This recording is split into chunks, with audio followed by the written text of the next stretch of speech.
everyone, I am Hone, and it is Thursday, so that means it's time for another draft video. We're doing Ultimate Masters right now, which has been pretty fun so far. I want to remind you guys before the draft starts that my videos are sponsored by Card Kingdom. You can see that on my overlay. You can go to cardkingdom.com for all kinds of stuff, including Ultimate Masters.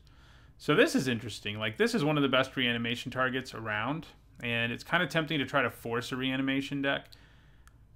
But I'm not really the kind of person to do that in most cases. Like, I need to see it's open first, because she's horrible in every other deck in this format, basically. So I think it's probably safer to just take something like Faith's Fetters. It's a premium removal spell. It's great. Shuts down Planeswalkers even. You know, it is, and that's a nice thing. You know, Verdant Eidolon's nice because of the splash it allows you to do. Satyr, Wayfinder, and Ray Dawnbringer work really well together. I don't think it's particularly close. I mean, I could see really taking this and forcing Reanimator, but I think Faith's Fetters is better in 95% of scenarios, so maybe more. It's just a great card. It's also splashable, so that matters too. So, Faith's Fetters it is. Okay, what do I like here? Well, I love Ether Snipe. The blue-white deck is a heroic-y aura kind of deck. Hero of Eroas is also pretty nice if you're in an aura deck. This would go well if we'd taken Ray of Dawnbringer with our first pick, but there's still not a reanimation spell here, just saying. I think Ether Snipe is maybe our best choice, though. I'm a pretty big fan of Ether Snipe-like creatures, as you probably know if you've been watching me. And it's a great card anyway, you know, even if you're not biased, it's a great card. And yeah, I think it's what we want to take here. Sticking white, maybe there's something to be said for it, but none of these white cards are exciting enough for me, so. Okay. Here's a reanimation spell. If we wanted to try to go back in that route.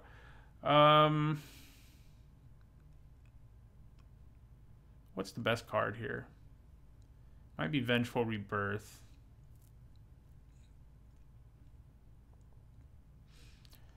Deranged Assistant provides some nice ramping, which, you know, and self-milling, both things that have a place in this format. Dimir Guildmage is nice. Powerful activated ability. But yeah, overall this pack isn't exciting. It would be if we first picked Rhea, but we did not. I may just take what I think is the best card in this pack, which I think is Vengeful Rebirth. Like, these cards are good, but we don't have to take them and stick with them. Yeah, let's just take what the best card is, which I think is the Rebirth, and see what happens. Okay. What's good here? I mean, Brazen Scourge is really good in an aggressive deck. Celestial Colonnade, if we end up blue-white, is an excellent, excellent card. And for that reason, maybe I should take it. It can turn into a win condition. It provides fixing. It's hard to beat that. The Scourge is nice, but I think it's the Colonnade. By the way, this is a Phantom draft. Obviously, it would definitely be the Colonnade if it weren't. Phantom means we don't get to keep the cards. But that's way better. If your goal is just to play this format a lot and not, like, get new cards, this is the way to do it. Yeah, I think we take the Colonnade. There's nothing incredible in this pack. I mean, the Scourge, Mandrills are nice, but Colonnade it is. Even if we don't end up, if we end up in one of these colors and can use it to help us splash, I think that's pretty reasonable. Swift Reckoning's not bad, and I think that is what we take. Yeah. These are nice things to trigger Heroic on your guys, but Swift Reckoning's a removal spell, and hard to say no to them. Hard to say no.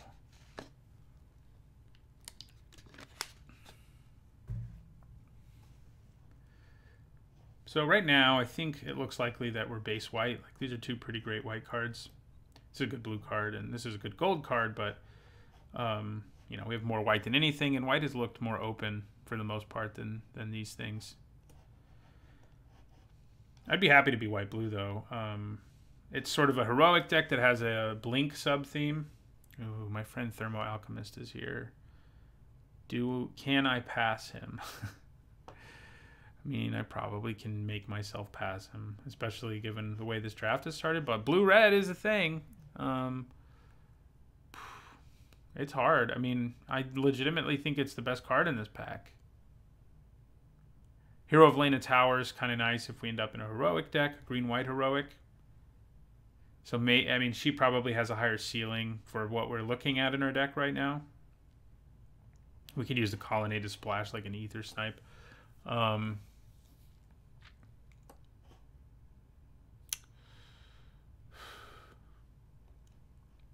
all right.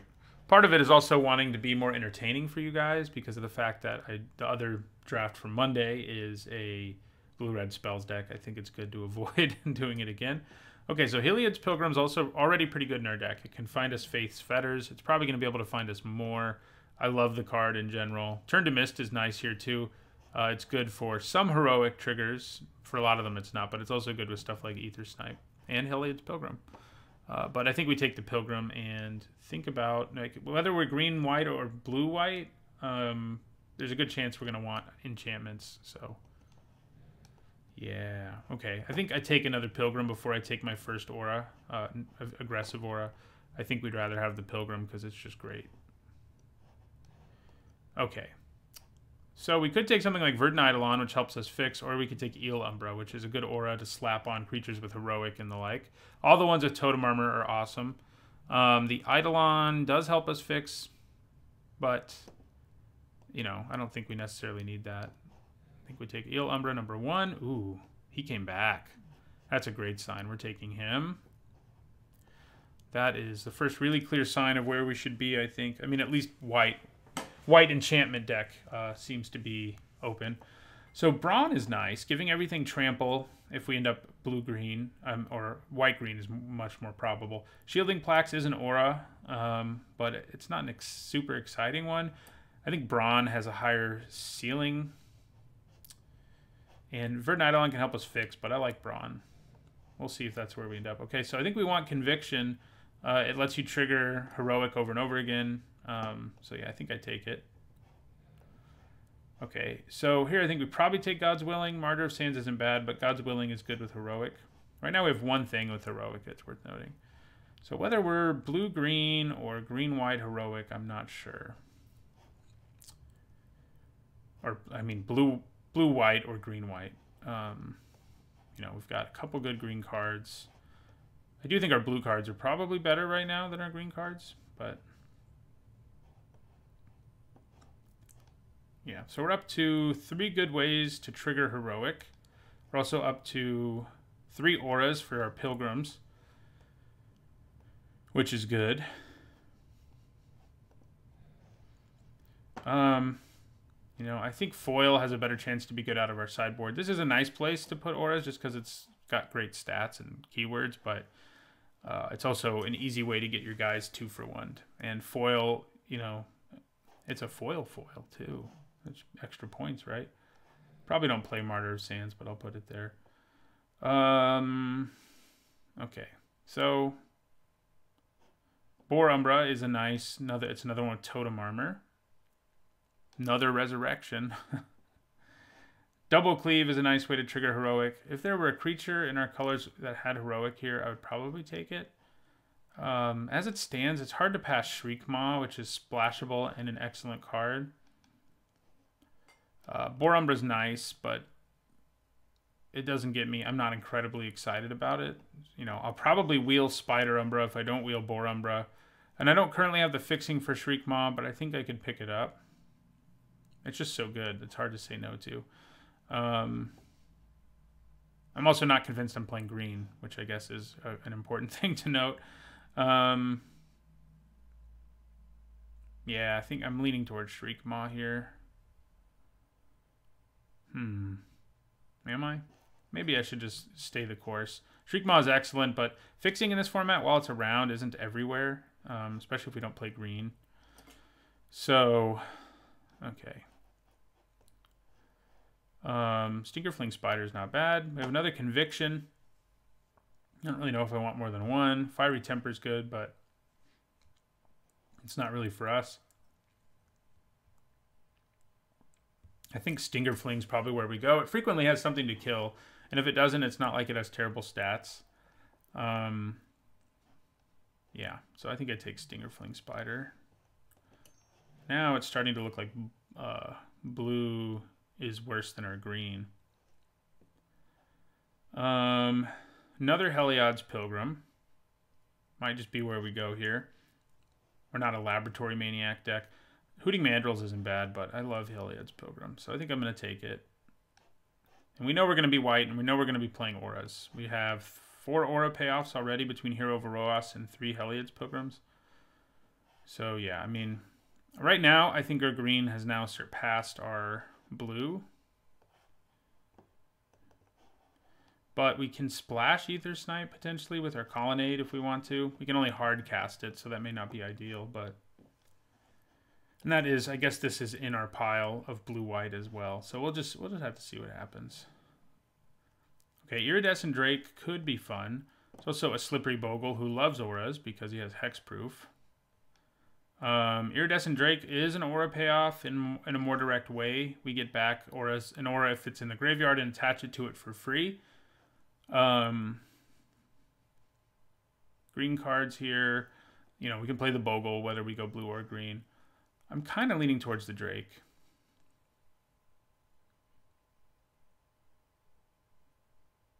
Yeah, I'm going to do the Drake, I think. Maybe. I mean, this can just win games on its own, but it's not like it has evasion, you know?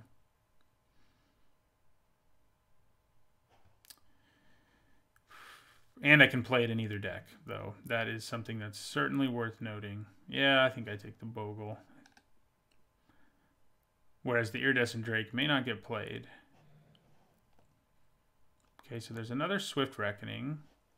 It's a card that's decent at triggering Heroic.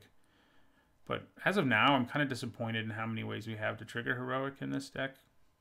Swift Reckoning probably is what we take here.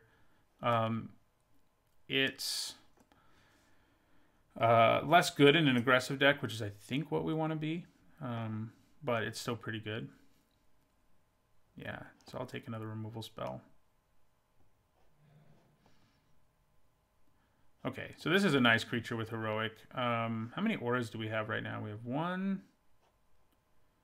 We've only got 2 aggressive ones and 1 that weakens a creature, but I think we still take Wingsteed Rider. Something to keep in mind is Repel the Darkness, which we can use to trigger our own creature's Heroic sometimes. So, but yeah, I think we take Wingsteed Rider. Okay, so here's a guy with Heroic who's pretty good if we're a red-white deck, which could kind of happen, I guess. I mean, what do we lose, really? Some things, but it's kind of true.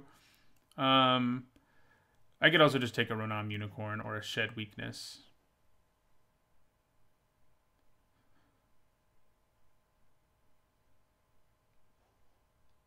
Probably a Unicorn's a good idea. I mean, having creatures to slap these auras on is important. You know, this is something we could consider and could push us closer to blue because of hexproof. Yeah, I think I am going to take it. I think there's, you know, there were a lot of options there, but okay. So Tethmos High Priest has Heroic. This gets back auras from our graveyard. Probably already have enough Heliod's Pilgrims, especially considering we don't have a ton of auras yet.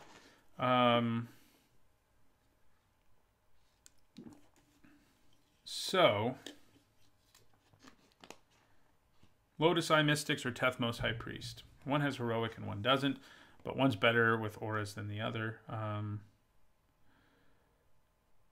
Yeah, I think it's the Mystics.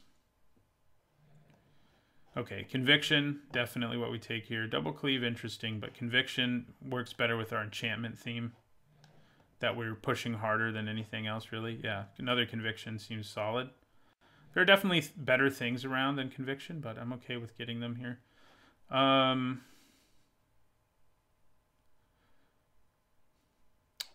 Well, I guess I'll take Miming Slime.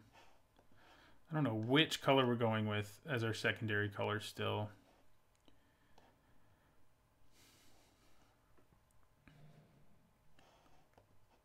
Okay, well, this may answer that question.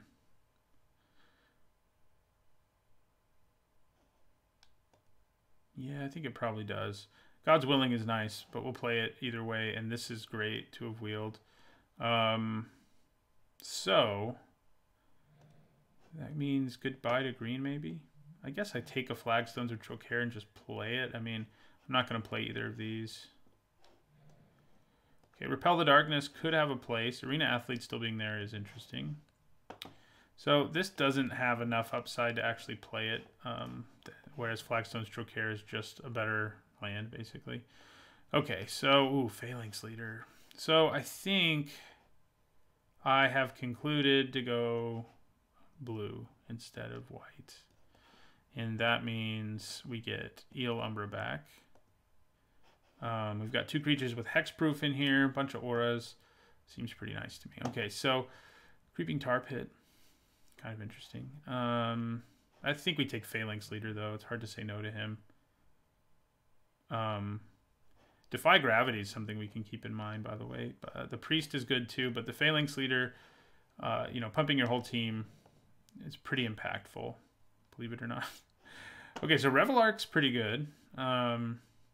There's also a Mammoth Umbra, and those are, I think, our 2 choices, but I think we definitely want Revelark. It's just a good card on its own, and it can bring creatures back from the graveyard, and yeah, so in an ideal world, we're going to pick up some upgrades over Conviction, but even if we don't, it's not really the end of the world. Let's put these over here for now so that we know how many more playables we really need. So yeah, I think in an ideal world, we upgrade Conviction, and we get some more Heroic going, but, you know, even if we don't, that's not the end of the world. So there's a Verdant Eidolon, who if we went back to green, could help us splash blue stuff, but this pack is not good for if we go to these colors. Probably just Cathodian. I could take a Spider Umbra and consider going back to where we were, but I think Iridescent Drake, Whirlwind Adept, Ether Snipe, and Celestial Colonnade have convinced me to go the other route, but maybe I'm wrong. Like, I don't want a 4th Heliod's Pilgrim, I don't think. It's kind of tempting, but I feel like, you know, 3 is probably plenty. And the card, like, Cathodian isn't going to be anything special. It is another creature who can be enchanted, which matters. Man. I could play it in either deck, too, I guess. Yeah, okay, fine. I'll take it. Okay, another Face Fetters is great. It's not going to trigger Heroic, but it gives us another one to find with Heliod's Pilgrim, which is kind of insane. Maybe I do want 4 now. I think it's easily our choice here. Yeah, so. Okay, so another Lotus Eye Mystics or a Tethmos High Priest. How many creatures can the Tethmos High Priest bring back right now? 1, 2, 3. Wow, I need some more 2-drops. Didn't realize that until now. Probably the Priest. We already have 2 ways of getting auras back. The good thing about Lotus Eye Mystics, though, is it can get Faith's Fetters back, which could matter if they destroy it or whatever. And this can only, well, it can technically get it back, but it would just hurt me mostly. Should have been a Reanimator deck. Yeah, I mean, I need more low drops, clearly, from what we just looked at, so something like Ronam Unicorn is pretty attractive because we're so low on 2-drops. 2-drop creatures, that is. We do have stuff we can do on turn 2, I guess. A lot of it's not that great, though. So probably the Unicorn over Mammoth Umbra. I think it's kind of the worst of these Umbras that they reprinted in this set anyway. Okay, so Heliod's Pilgrim number 4 are Unstable Mutation or Wingsteed Rider. Probably Wingsteed Rider.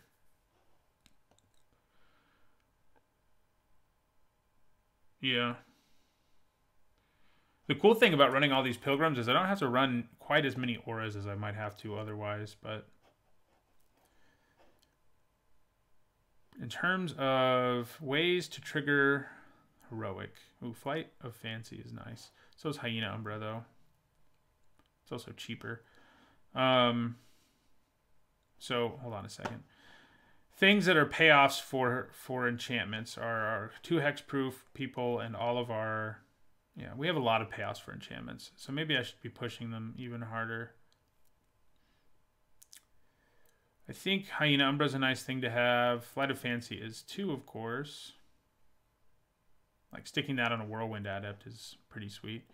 But yeah, I think we need some lower curve stuff in general. We need 2-drop creatures more than just about anything, but... Okay, so Safehold Elite or Tethmos High Priest?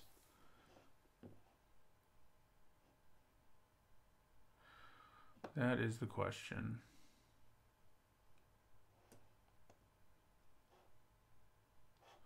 Probably the Priest now. No, we need 2 drops. I can't make myself do it. And it's a good 2-drop, so... we've got a Mammoth Umbra back. Also have Turn to Mist, which can do some stuff with our deck. Like, we can get a Revelark trigger, stuff like that.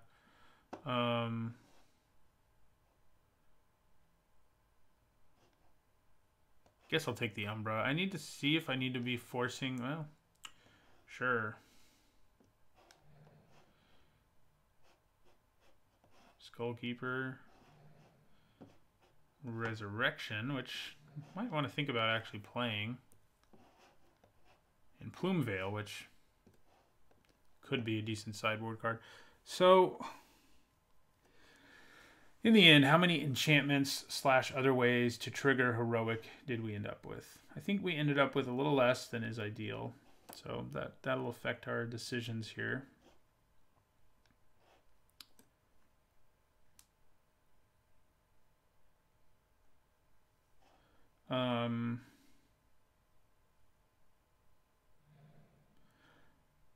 Like, I may actually want Mammoth Umbra. So, let's look here. We'll group creatures separately. So, payoffs for enchantments / things that are really good to put enchantments on are Slippery Bogle, Hero of Iroas, Phalanx Leader. So, that's 3. And then 7 on top of the Pilgrims. 8, 9, 10, 11, 12. So, we ended up with 12 payoffs for enchantments. Specifically, ideally offensive ones, but it's worth noting Hero of Iroas decreases the cost of Faith's Fetters. Heliod's Pilgrim can search for Faith's Fetters as well, and that does matter. The question is whether I want more enchantments and to cut something else in the deck, but things that are good at triggering Heroic that we have in our deck is basically all of this stuff, which amounts to, oh, not those, though. 3, 4. So we only have like 6 good ways of triggering it. Granted, we have 4 ways to tutor them up if we really want them, which makes it easier to run fewer ways to trigger stuff, especially when Conviction is a repeatable one. So the one thing I wish I had more of is more Totem Armor. We only have 2 cards with it, and that's why I'm sort of considering getting Mammoth Umbra in here somehow. But we already have too many playables, so we got to think about what to cut anyway. And maybe something like Cathodian just isn't necessary anymore. We did end up with, I think, enough 2s and 1s that we don't have to worry about getting run over.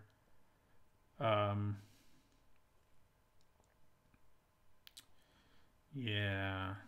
I mean, Repel the Darkness is something to think about in terms of getting a lot of triggers. But I think we're kind of okay. I mean, Totem Armor is great because it makes these sorts of things scarier. And obviously, yeah, so... And that does matter. But, what do I cut? You know, God's Willing might be... Our deck really wants enchantments, ideally. And so Mammoth Umbra is one of those. God's Willing might have a little more utility, but... getting as many enchantments as possible into this deck seems worth it. You know, if I could find a way to get the Boar Umbra in here, I probably would. So we need to cut 4 more cards, which is definitely challenging. Do we want to go more aggressive and just lose 1 Swift Reckoning? It's not good as an aggressive removal spell, and it's also never going to have Spell Mastery in this deck. So I think cutting 1 is a good idea, and cutting 2 may even be worth it. In a world where we can search up Faith's Fetters, get Faith's Fetters back from our graveyard with Lotus High Mystics, it might just be better to not run them and instead have our only removal be one that shuts down creatures entirely instead of only being able to kill them when they're tapped. Yeah, I think that's a good idea. So we need to cut 2 more cards.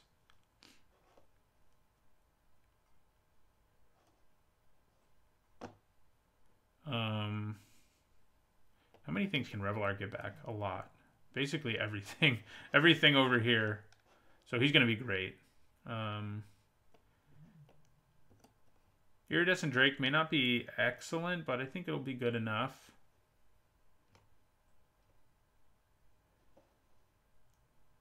Man. This is a hard choice. Tethmos High Priest has converted mana cost, right? Yeah. So it may not be awesome. Because of the fact that I don't have that. I have 5 cards it can get back, which isn't a small number, but it's not a lot either. I just really don't feel like cutting anything in the bottom here anymore. I mean, I guess I could consider cutting 1 Conviction. It's not like it's awesome. I mean, it's great that it can trigger things over and over again, but it doesn't have Totem Armor. So that definitely matters, but maybe it doesn't matter enough. Especially with 4 Heliod's Pilgrims once again. Yeah, okay, fine. You convince me. Self. And then maybe it is the High Priest. Could be a Unicorn. I mean, I think 4 2-drops is probably okay. In a world with, you know, offensive auras, it does get a little worse. You know, the trimming we've done has reduced our ways of triggering Heroic to just 5. But again, because of the Pilgrim, it's kind of like we can add 4 to that total, because it can search us up things to trigger it. I think I want Conviction back. I think I've developed the necessary conviction to want it back, because I feel like we need a little more power there in terms of ways to trigger Heroic. Okay, so maybe we cut a Unicorn and yeah, maybe the Priest and go the more aggressive route and the less reanimate my guys route. Okay. All right, I think that's it. That was not super easy to cut, but I think we did. We could think about running a Skull Keeper, incidentally, if we really want another 2, but I think we're okay as is. I mean, we are in a little danger early, but I think we'll be okay. Probably. All right, so we've already got 1 blue and 2 white sources. We do not need any. Why do you think I need green sources exactly? Oh, Safe Hold Elite. It wants me to run 2 islands. Isn't that interesting? I mean, I don't have a lot of blue cards, but I need more than 2 islands. In fact, I can probably, yeah, drop to 8. Maybe even drop to 7. That gives me 9 white sources and 7 blue sources. Yeah. Oh, I'm so bad at adding lands to my deck. 1, 2, 3, 4, 5, 6, 7. So we're at 9 and 8. I think probably another Plains is more important than another island. Yeah. All right, see how this thing does. I'll see you guys in the first match. All right, going into match 1. I don't really think we can keep this hand. The complete lack of anything early is a little scary. I mean, I guess we're on the draw, and we do have a few 3-drops. No, I think we got to send it back. We need to be able to do something early. Okay, well, this hand's pretty much the same. Do we really want to draw an island? I don't think we really need to. We have plenty of mana. So we get to play one of our Pilgrims early. Okay, they're going to be a really aggressive deck, which may not be a good thing for us. They're going to plan on heroicing their red and white creatures, which are pretty scary. They're not doing it this turn, though, so that's good.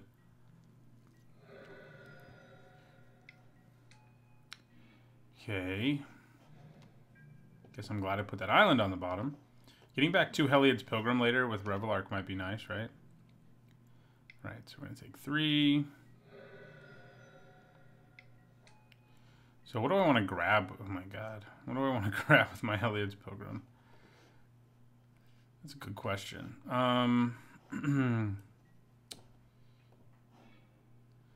You You know, Faith's Fetters is nice between its ability to gain me some life and such, but if I get Hyena Umbra, I can play another Heliod's Pilgrim and put the Umbra on it, and then it'll be able to block most of these things relatively well. So I am leaning towards the Umbra.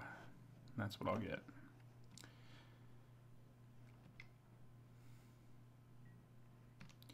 Yeah, they got some nice stuff for the red-white heroic deck, that's for sure. Yeah, that's not good. Okay, so who do I block? I think probably the Crusader. And take 5. Okay, so we could also go with Wingsteed Rider. I guess that's going to be stronger in most ways. So I guess that is what I'm going to do.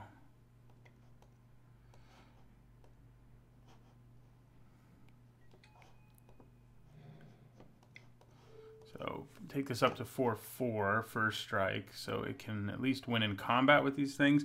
They're going pretty wide on us. Probably have to find Faith's Fetters the next time we play Heliod's Pilgrim, just so, you know, we can gain some life. Can we endure this early aggression? That's the question. Oh, I think we can. Should I just play Revelark here? Give me another flyer and start really threatening them, and then if it dies, I get back a Heliod's Pilgrim. Seems pretty reasonable to me. Yeah, play Revelark. In my turn. Not brave enough to attack right now.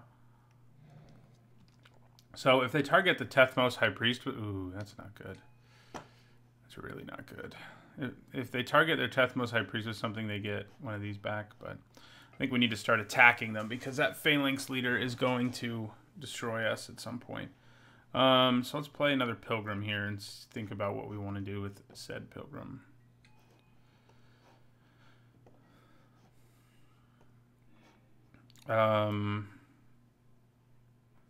Also get Eel Umbra, I guess. That could be useful.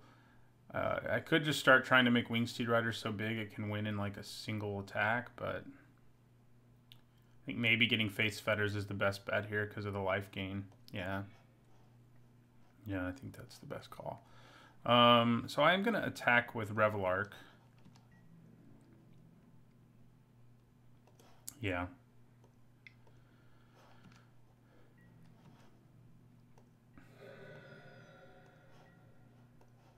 And then play another Heliod's Pilgrim.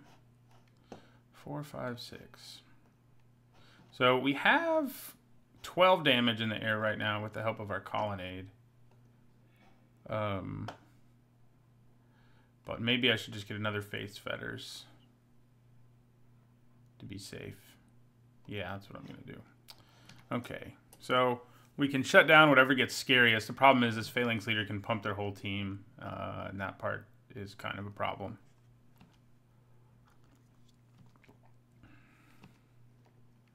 But we can shut down whatever is the scariest over there.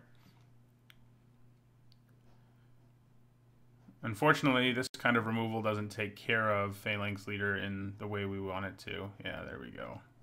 I guess we knew they had Reckless Charge. Okay. They are bringing the thunder. So we're going to throw Heliod's Pilgrim in front of this. Man, do I just... No, I can't. I can't really afford to double block. If they have a combat trick when I try to use Wingsteed Rider to block, that's going to be a problem.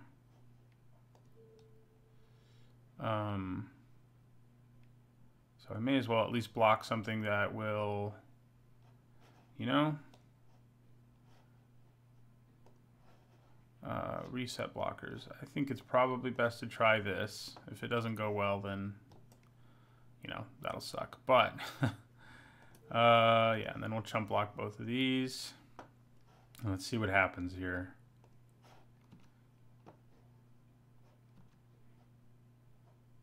We do have totem armor, so it's not going to completely destroy us if they have a trick, but it's not going to be good.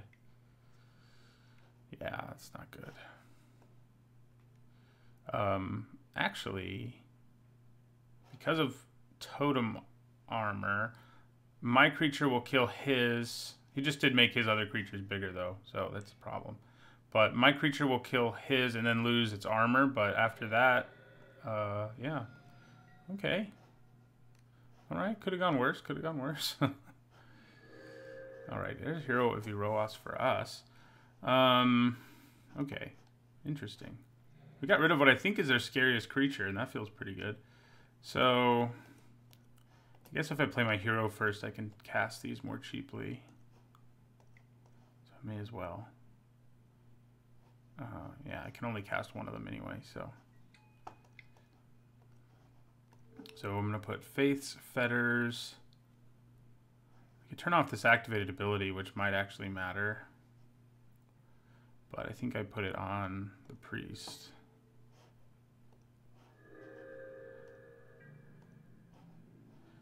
And then, am I brave enough to attack here with my 3/3? I don't think that I am.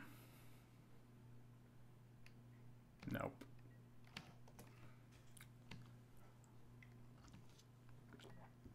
Oh, good. Another Phalanx Leader. That's what I was hoping I'd see. This is like the ideal red-white heroic deck that our opponent has, I would say. Phalanx Leaders and all sorts of awesome cards. All right, so what do we got to do here? Well, we are going to block this guy.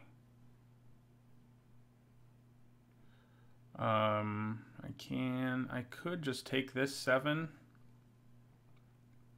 Seems a little crazy if they have a trick or something, but I feel like if I lose both of these creatures, I'm in even more trouble, especially because the Pilgrim's going to search me up 2 auras, both of them, each Pilgrim will.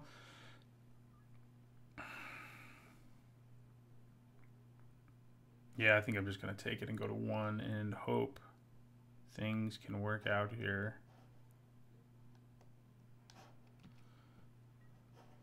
Okay. So, Pilgrim.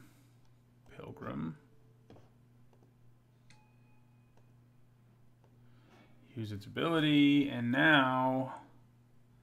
So I'm going to have 3, 4, 5, 7 mana. Auras will cost 1 less. So I can play Face Fetters for 3. And then I could play like a Mammoth Umbra, I guess. I don't know if that's really what we want. Yeah, I guess I'll get Eel Umbra and Mammoth Umbra.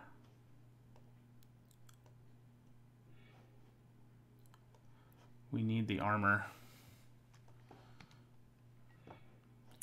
Okay, so, yeah, now I think we put Fetters here to turn off this activated ability.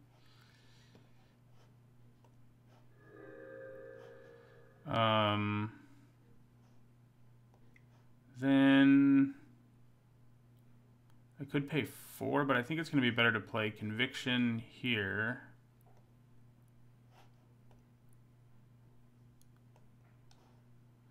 Get a 4/6, and then they already know I have Mammoth Umbra, so I mean Eel Umbra, so I'm just gonna play it now.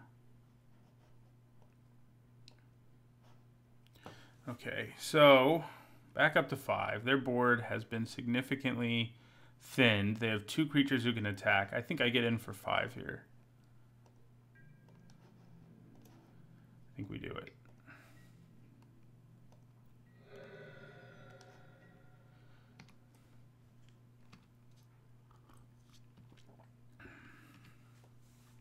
All right, those Hellions Pilgrims plus Revelark really turned that game around, and I thought it would, and it did. Going to 1 there was scary, but it was what we needed to do, and it worked out. Okay, so Ronam Unicorn seems to be good here. There are enchantments to blow up.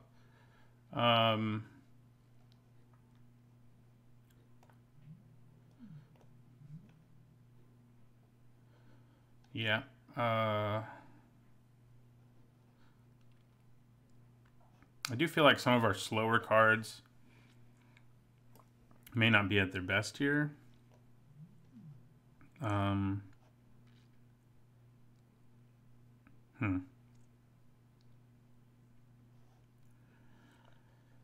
I think Renowned Unicorn's probably going to be better than Safe Hold Elite. Being able to blow up enchantments is kind of a big deal against this opponent. But maybe we just want to lose something like Iridescent Drake. Yeah. Let's do that. More 2-drops seems like a good call here, so.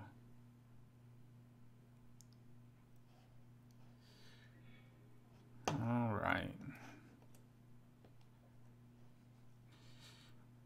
If we can get multiple Heliod's Pilgrims again and Revelark, I mean, I think we win. It's hard to beat. I mean, the amount of ridiculous value I got there because I used Revelark to trade. I used one of the already dead Heliod's Pilgrims to trade, and then I got 2 more auras. Got both my Faith's Fetters, and those were pretty clutch because we needed to not only remove a creature but gain life, and that did it. Especially when you cast it for 3 mana, it's a good deal.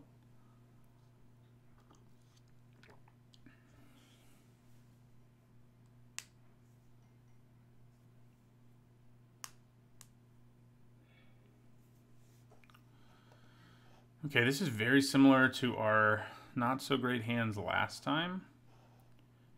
I do think I send it back, but you know, maybe it could turn out okay.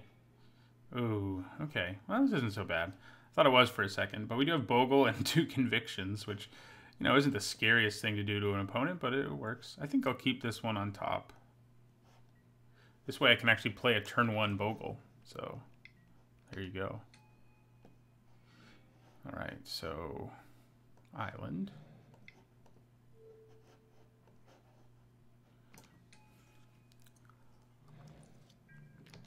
Take 1 from this guy.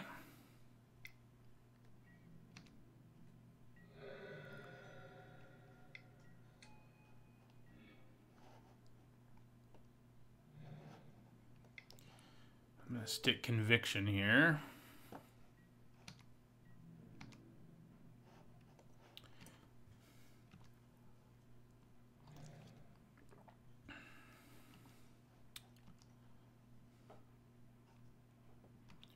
So he's probably going to be mostly a glorified blocker here, but I'll take it.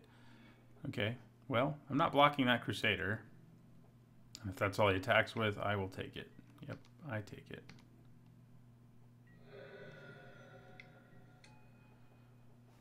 Okay. So I could play the Pilgrim, but I think just throwing another Conviction here and playing our Colonnade is pretty reasonable. 3/7 with Hexproof is not the easiest thing to take down.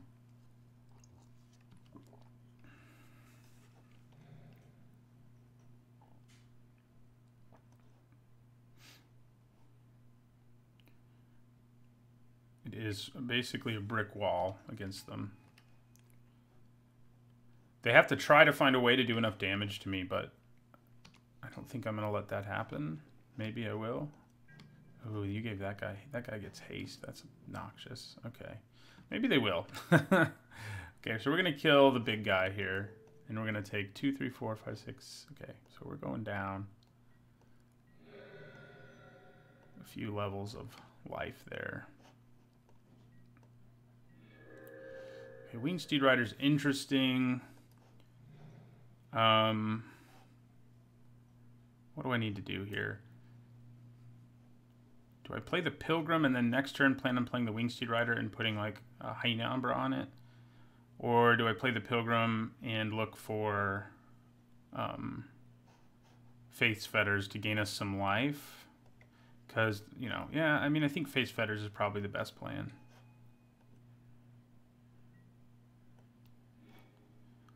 So that's what I'll do. I mean, I need to gain the life or we're going to go down here. We need to hope they don't have more ways of messing us up, too. There's every chance that they have more of them, though. So Okay.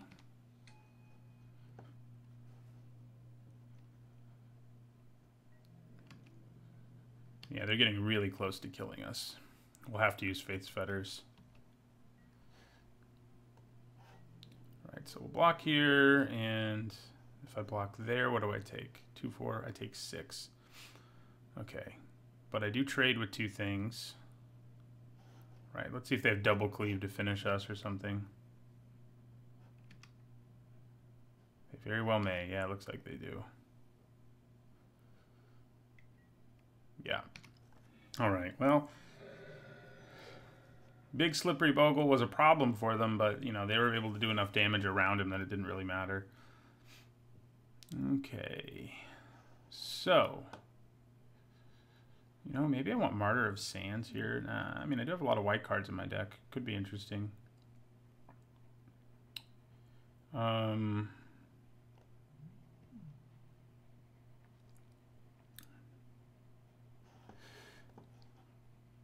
Yeah, I don't think there's anything I want to change.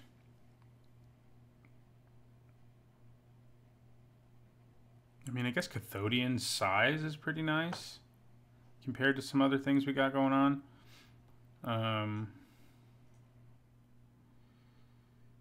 Yeah, it's pretty big. I mean, that definitely matters.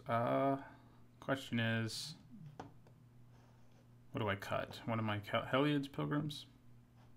Maybe. I mean, 4 is a lot, and they're not as good against this opponent as they are in a grindier matchup, even though they really bailed us out of game 1.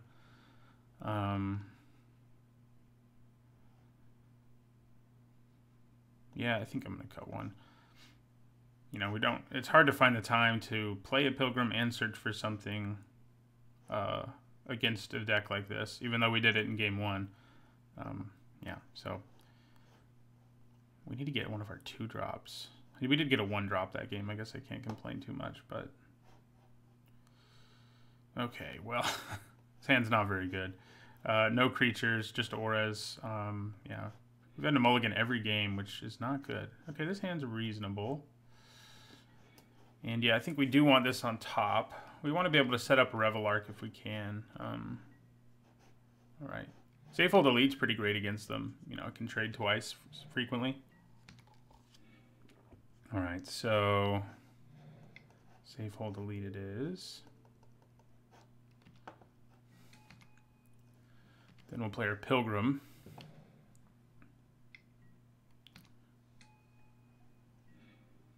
Ooh, maybe I go more aggressive and play Wingsteed Rider instead. Then, yeah, that's not the worst plan. So, I think I'm gonna attack.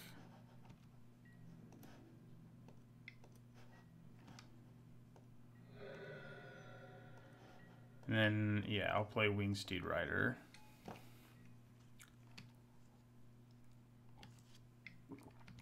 Double Generator Servant. Okay, we drew a 4th land, which is what I really wanted to do, because now I can go Heliod's Pilgrim, search up our Hyena Umbra. Yeah, Hyena Umbra is what we want. Put it on Wingsteed Rider and start attacking for 4 in the sky. Seems pretty good, right? And actually, you know, what's scary is they may play something here for like 1,000,000 mana and give it haste, but that's okay. We just dropped them to 12. So if we draw another land and can just slam Revelark, we're going to be in really good business. So that's the goal, I guess. Ooh. They do have the potential to have a really scary turn. Wow, we drew our Revelark. Pretty sweet. I mean, we didn't draw a Revelark, but we drew a land for it. All right, so we're going to attack again with Wingsteed Rider and Safehold Elite. So our 2 flyers are enough for lethal next turn. We definitely benefited from our opponent's mana screw here.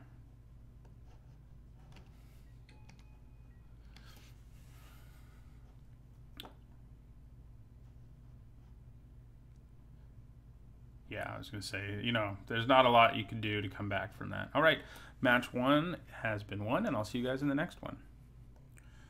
All right, we have a good hand. I think this is the first one we haven't mulliganed, so that's good. We will be keeping our hand. Opponent mulligan to 5. So yeah, we've got Safehold Elite into Wingsteed Rider into, you know, Conviction and whatnot, potentially. So it's a pretty good start. Green, white. Okay, so it does make me a little more willing to risk Conviction and putting it on Wingsteed Rider when I have Iridescent Drake, who can just get it back.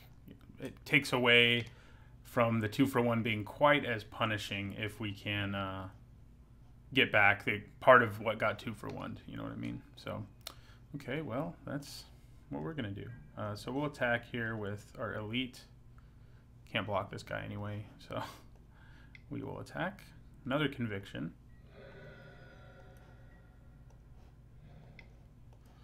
Play our own Wingsteed Rider in our turn.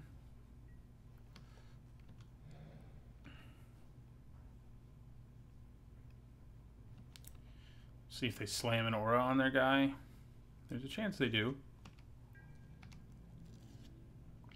I mean, I'm just taking 2 here.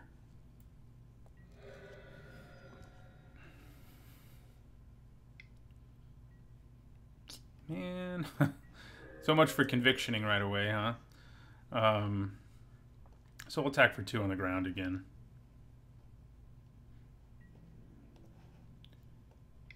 Having all these convictions is definitely not ideal. We didn't end up with as many like really good auras as we would want, but they, you know, they get the job done. So another Wingsteed Rider.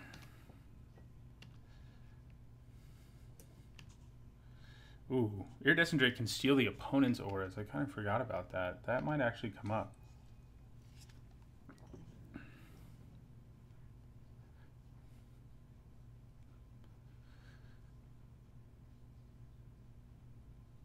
That really might. So if we have 5 mana and nothing else worth doing, we can just play 1 Conviction twice on our Wingsteed Rider to get 2 +1/+1 counters. And that might be the right thing to do. I think it's better than playing 2 Convictions on it because I'm putting less at risk. So I can go Conviction.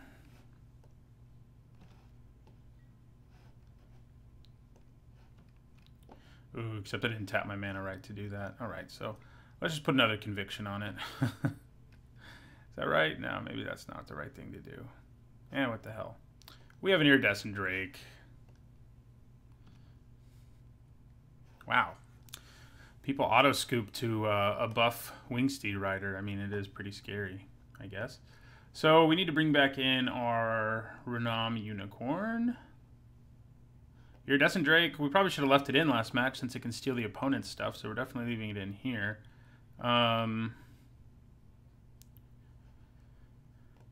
Maybe Lotus Eye Mystics is actually worse. I think it probably is, against an opponent who also has auras anyway. Yeah.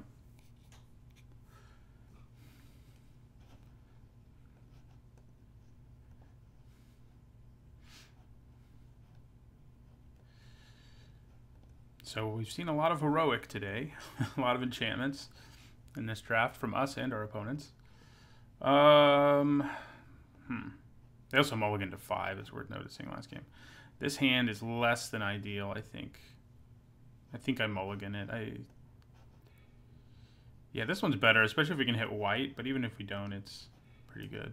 I'm actually going to be putting you on the bottom. Maybe I'm not. With Hero of Eros, I can play it for 1 mana. I really do want a 3rd land, though, and it's not like Heliod's Pilgrim won't find us an aura.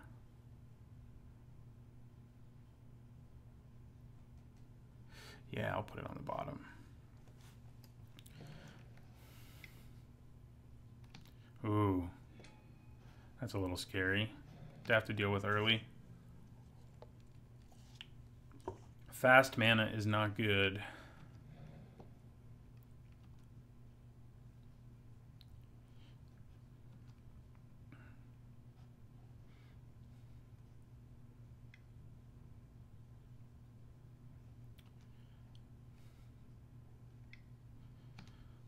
Okay, that's scary. Okay, they don't get to draw the card at least. I was thinking they would. All right, so we'll play our hero of Aroas here. Gonna have to take 4 to the face from the Wandering Champion or try to trade with it. Which, trading for it might not be the worst. I'm trying to decide if it's worth it.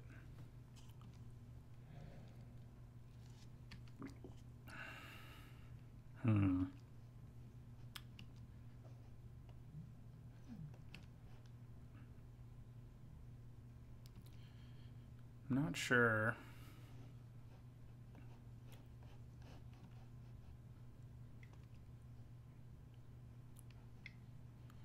Ooh.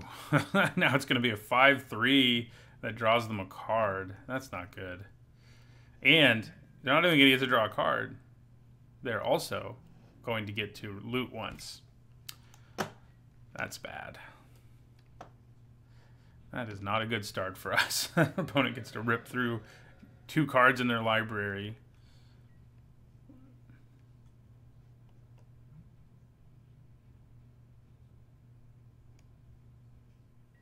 Oh, never mind. It's blue or red permanent. Ooh, that's a pretty good draw.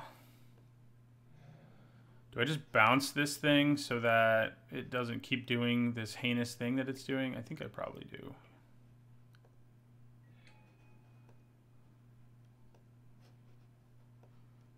Okay, get out of the way. There we go. Bounce, Wandering Champion. Buys us a little time. We can actually attack here. I think I'm gonna. Let's do it.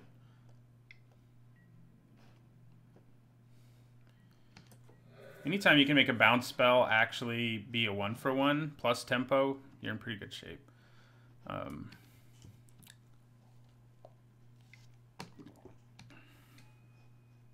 really need more white mana.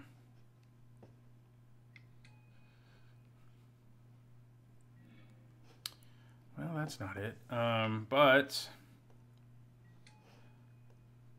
we can play it and grab some help from our deck here. I guess Mammoth Umber is pretty sweet right now. We have to be careful about playing into our opponent having mana up. But I think it's better than Face Fetters right this second. We have another Pilgrim for later, so I think I actually grabbed the Umbra, especially because it's going to cost 1 less. Yeah, so grabbed the Mammoth Umbra and then we'll end our turn. I think that's what we got to do. We don't have any good blocks is our problem here. I mean, I guess if they attack with this and this, we have a good block, but that's it.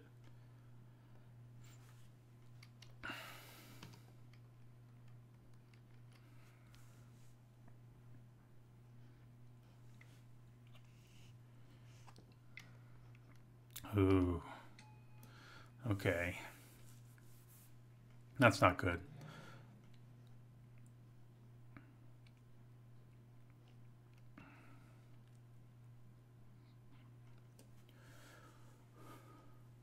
They probably just attack with the High Priest alone.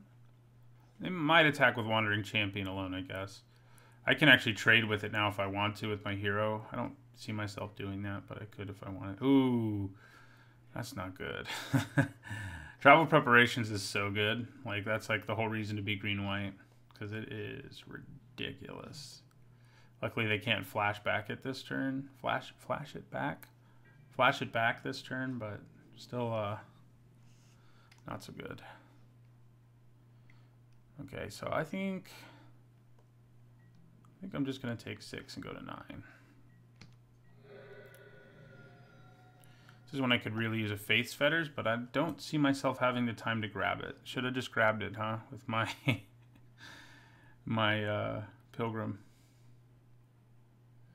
Okay, so now that I can actually play the Pilgrim and still play Eel Umbra. So that's good. They don't know we have it either. So I'm going to grab Faith's Fetters this time.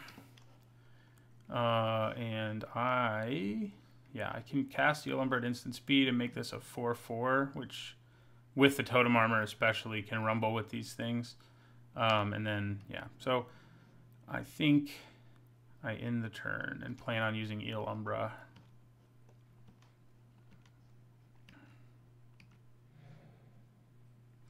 For a second, I thought that was the land that makes things unblockable, but it's not, luckily.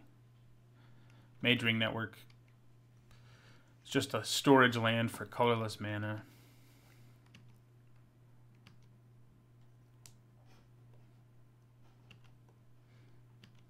So they do have another travel preparations use, which I guess I kind of forgot, and that could be kind of a problem. Yeah. Bring the pain. Oh, good. That's what we wanted to see.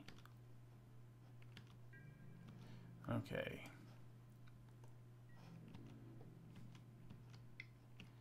All right. So I'm going to stick Eel Umbra here. Is that the most impactful? Yeah, probably.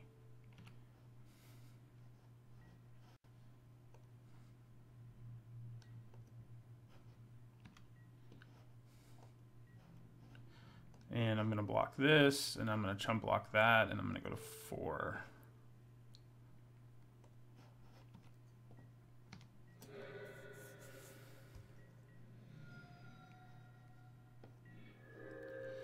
Okay, so we can play Faith's Fetters on this, which is definitely what we do.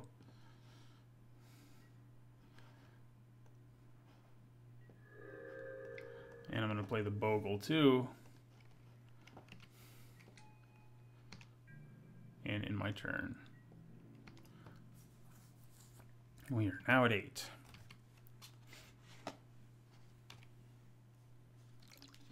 I wonder what they might have to do with a storage land. I mean, there's no it doesn't hurt to use the ability. Obviously, it's just gonna be beneficial if you have the mana. But I'm kind of curious. So we are gonna have to like throw things in front of this Wandering Champion, like our Pilgrim.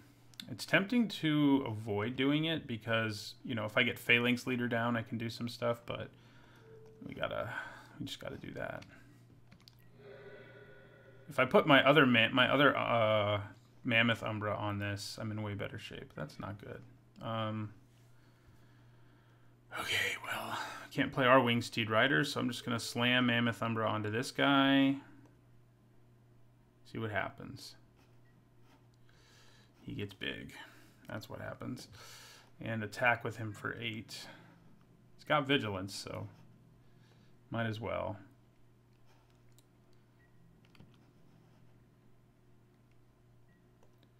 Okay. We go to 10.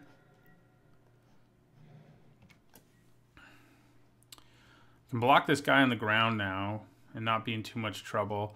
The guy in the air is still a problem.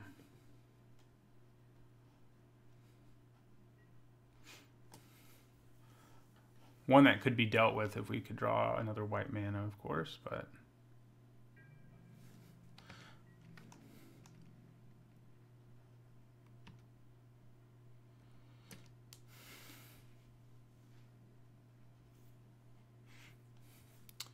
yeah, we take 3.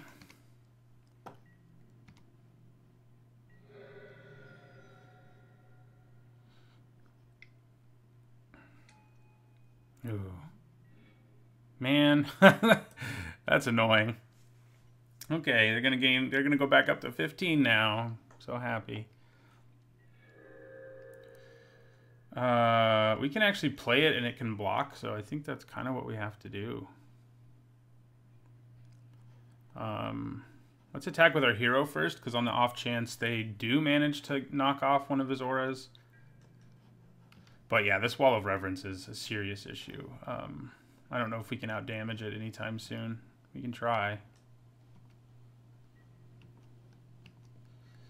All right, they go down to 7. And we play an Iridescent Drake, who's nothing but a blocker for... Well, and he can't even block it well, it's worth noting. But it could matter. Man, that really put the stake through our heart, I think. Ooh, I forgot about that. Nice. Okay, okay. That works pretty well.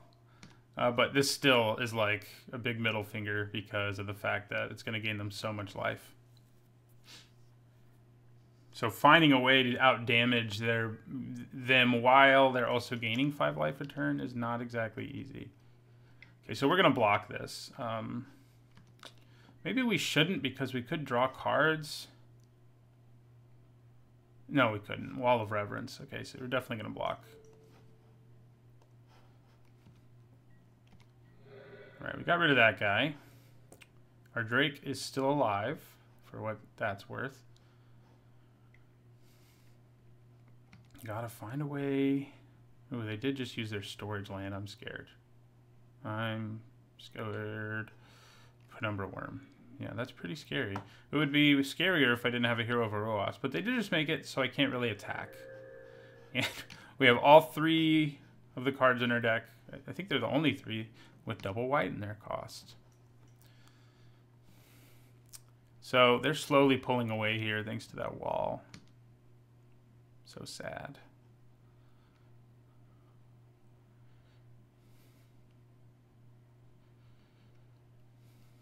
I guess Revel Arc would help.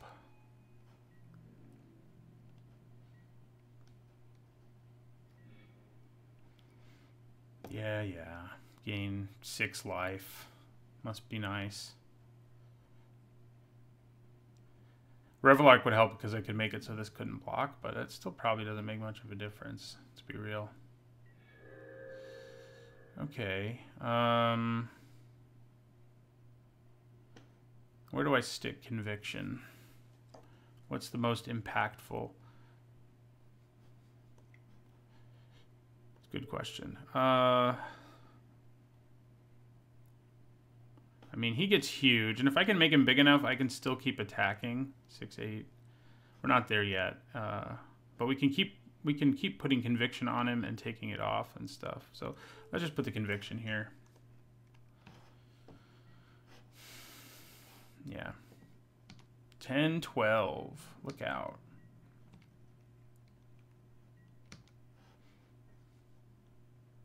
So their storage line did come in handy. It helped them play. Uh-oh. Do they have face fetters? If they do, we lose. Help them play Penumbra Worm is what I was going to say. Not help them play uh-oh. Ah, crap. They have face fetters. And we're dead. Okay. All right. On to game 3. Man, that wall is not my friend.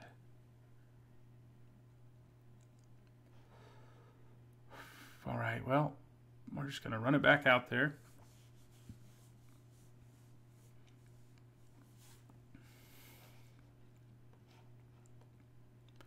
We cannot, I mean, I think we need to win more quickly like we did in game 1. Because we cannot let them go crazy with like Wall of Reverence and stuff like that late.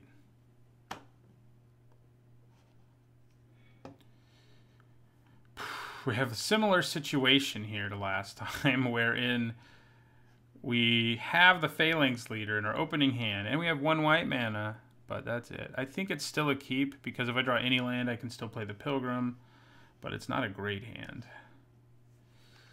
It's not a great one. Wish I had ways to just suit up the Bogle like crazy here.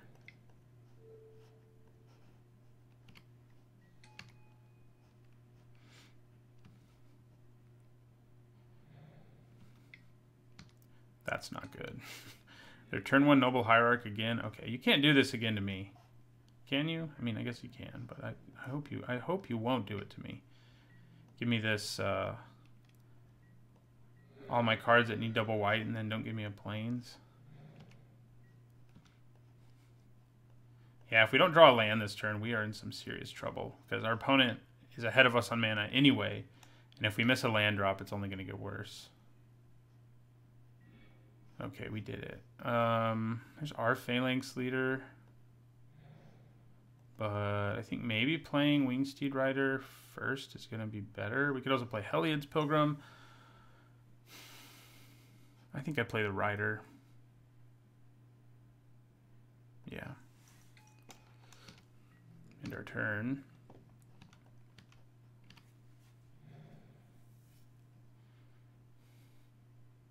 they have an aura to put on this, it's going to be a nightmare, and they probably do. Oh. Maybe they don't. Please don't. They still could. I mean, they have 2 mana available. So, all right. So we're just gonna take 2. It is a little tempting to try to trade for him, but I don't think I want to do it.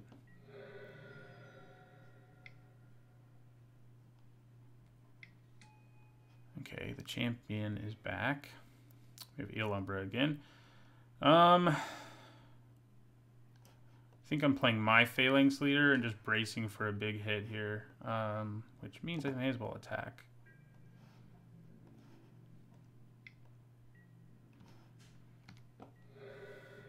Being able to put my whole team at instant speed, potentially, with Eel Umbra is a pretty nice deal. Just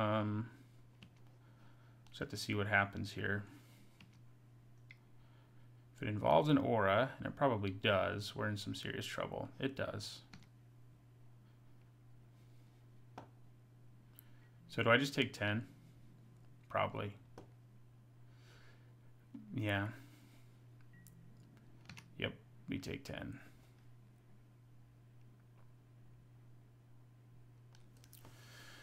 Not good. Not good.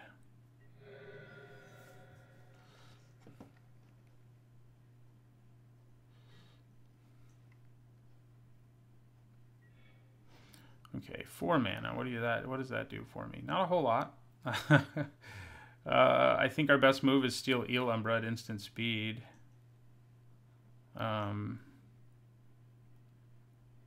So, yeah.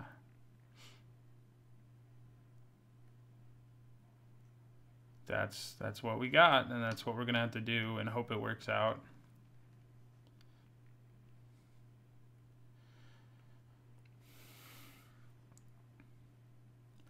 I think knocking this aura off of him and then being able to play Iridescent Drake could be pretty great, but we gotta hope they don't have another way of pumping their whole team here. If they do, we're pretty much toast. So...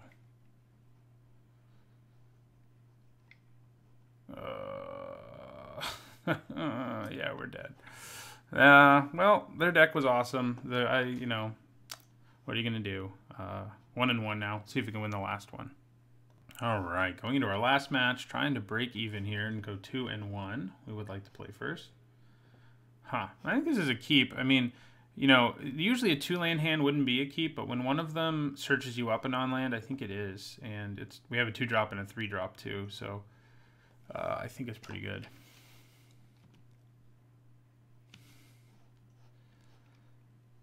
Cards that, you know, are 2-for-1s make a 2 non-land hand a lot better than it would be otherwise. We know we're going to get all the mana we need. So there's that. Turn 2 Bogle. That's not frustrating or anything. Okay, so we're going to play... We could have gone 1, 2, 3, man. I mean, I'm happy to draw another non-land, at least.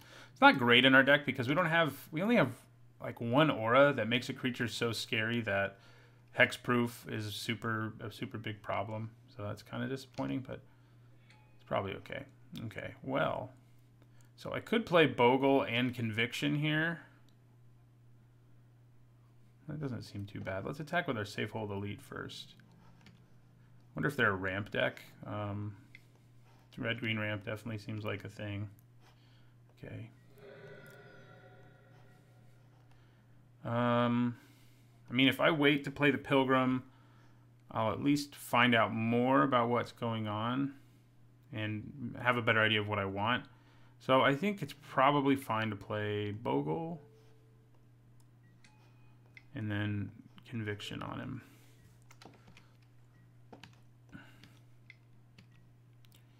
Okay. Prey Upon... Ooh, they're a ramp deck. I'm scared. They have 2 Phyrexian Towers? Oh no, that's what they put in their hand. I was like, what? Okay, so we attack with both of these, I think. I could play the Pilgrim and keep suiting up our Bogle. Yeah, well, we're attacking with both of these creatures. Let's see what happens. Holding on, getting a face Fetters with Helliot's Pilgrim is probably just better because of the fact that we know they're going to try to ramp into something heinous. So, yeah, let's play the Pilgrim. And I'm going to grab face Fetters because we need to have an answer for whatever they're going to try to ramp into or reanimate or whatever they're trying to do.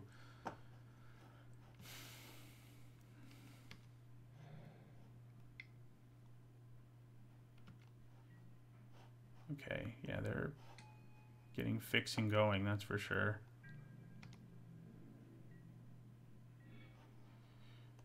Okay.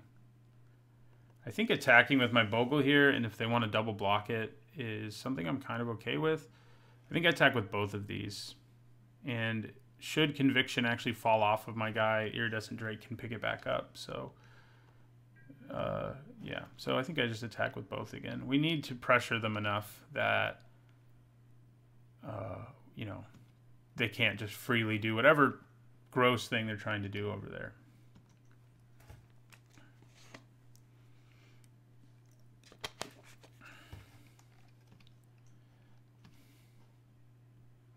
I wish they'd milled an aura of theirs into their graveyard. That'd be nice.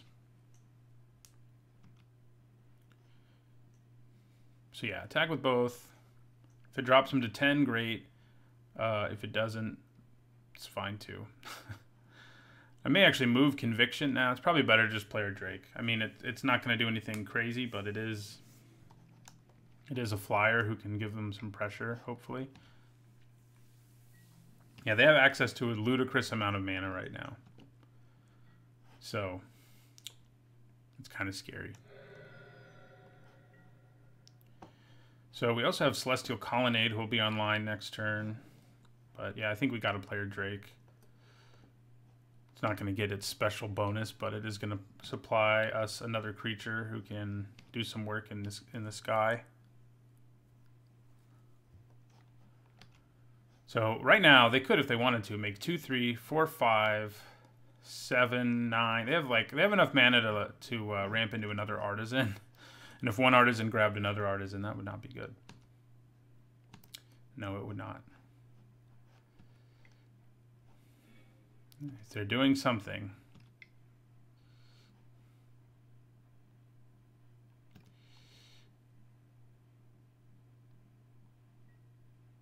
Okay, it's just a Crusher. That worries me a lot less. And we have permanents that are pretty expendable right now. I mean, I don't love it.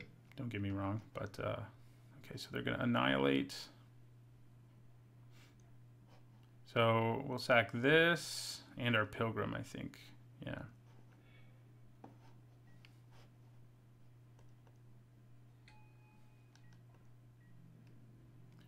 We'll take 8.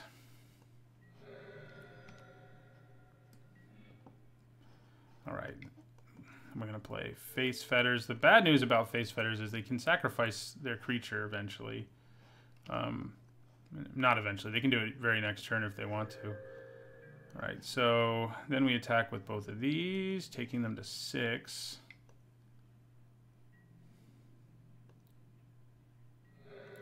So next turn, we can make our Colonnade into a creature. You cost 5, yeah. Make our Colonnade into a creature and swing for lethal in the air. Hopefully. See if they can stop me from doing that some way or another.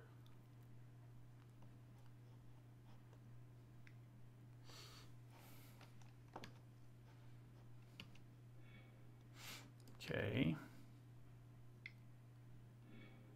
Okay. Oh no. What are they going to do? Something I don't like, I'm sure. Oh, okay. That's fine.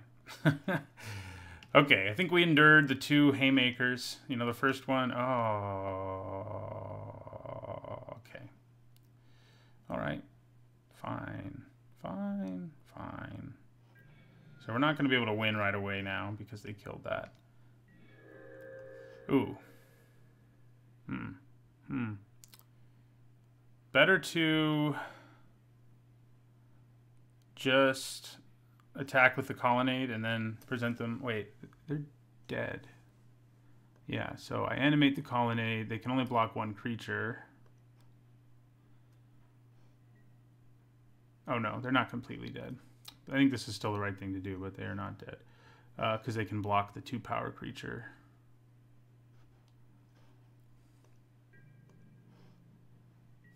Yeah, so we'll attack them.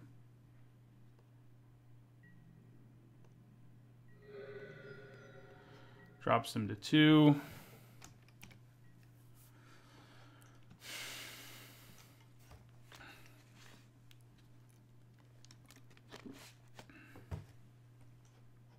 All right, we got there.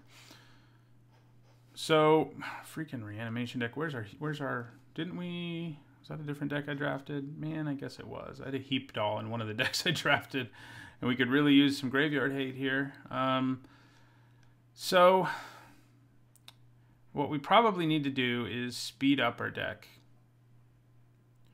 because they're going to win a long game. So the question is, I mean, that means adding something like Cathodian, maybe Renam Unicorn.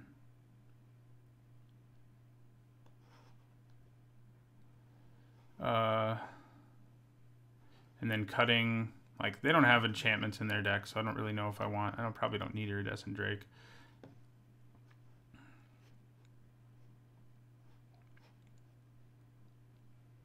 Maybe cutting one Pilgrim, too. Yeah. Because we just need to do as much damage to them as possible, as quickly as possible, so that by the time they do something gross, like reanimate something or ramp into something, we're, you know, going to be able to survive and finish them off before they can kill us. So I think that's the right thing to do. I mean, in that game, that's really what won us the game, is our early creatures just beating them down to like 10 or 8 or whatever it was. And then, you know, we just needed reach to go the rest of the way. It's a good hand. It will be great if we can hit a second plains.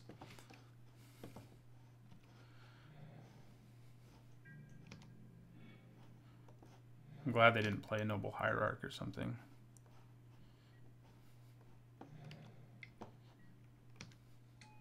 Okay. Oh. Why do my planes hate me so? All right, well, player safe, hold elite.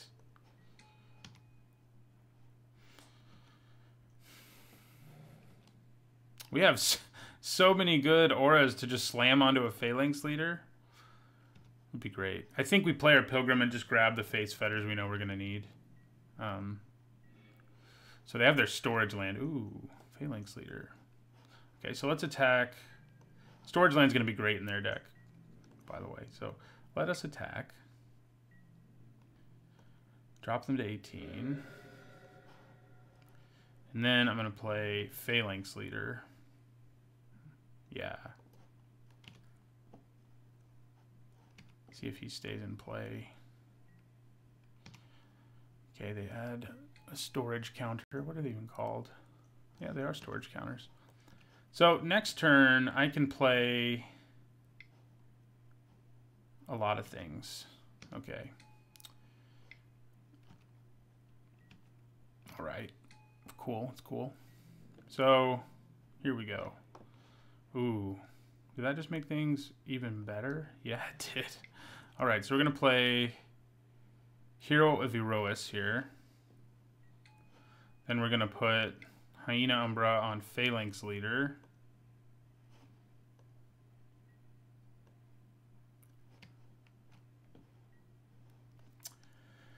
And yeah, we'll attack with both, and then I probably also flash in Eel Umbra here.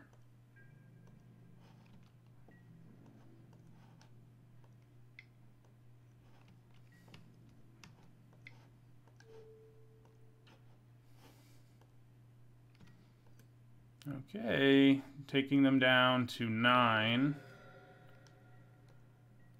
And our board is really scary, so yeah. Helliod's Pilgrim's got to get us Faith's Fetters, I would say, still.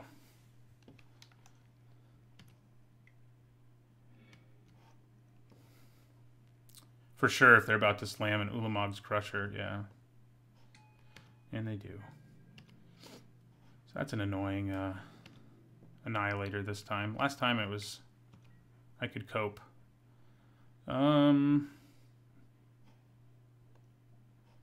So lands? Do I just go for the lands and then kill them? That looks like that's what would happen. Yeah. So because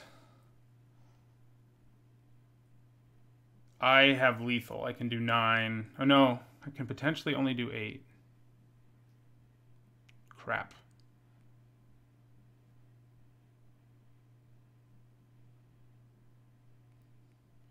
What's still in my deck? I don't have anything I can get and play the same turn, even with him in... Oh, I do. I have Conviction. Man.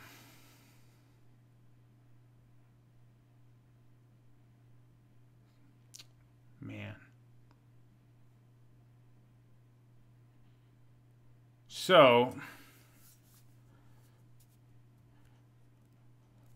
do we give up a land and an Umbra?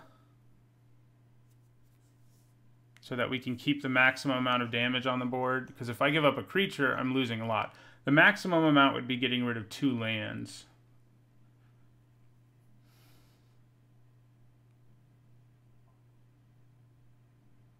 Yeah, that's probably... I think we got to do the 2 lands. It kind of sucks, but I think that's what we got to do. So we'll lose 2 lands.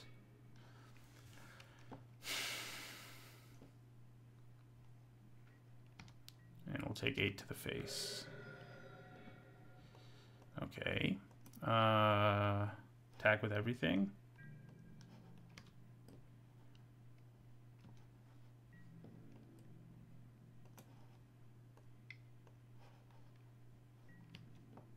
Got a block.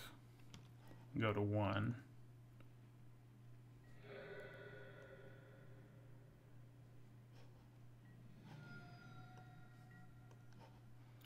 Then we can play Colonnade and the Unicorn.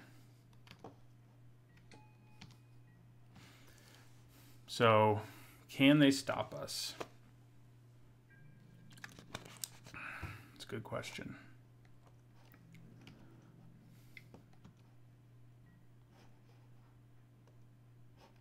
All right, so to be safe, I think losing 2 lands and then blocking with the Unicorn is the best plan.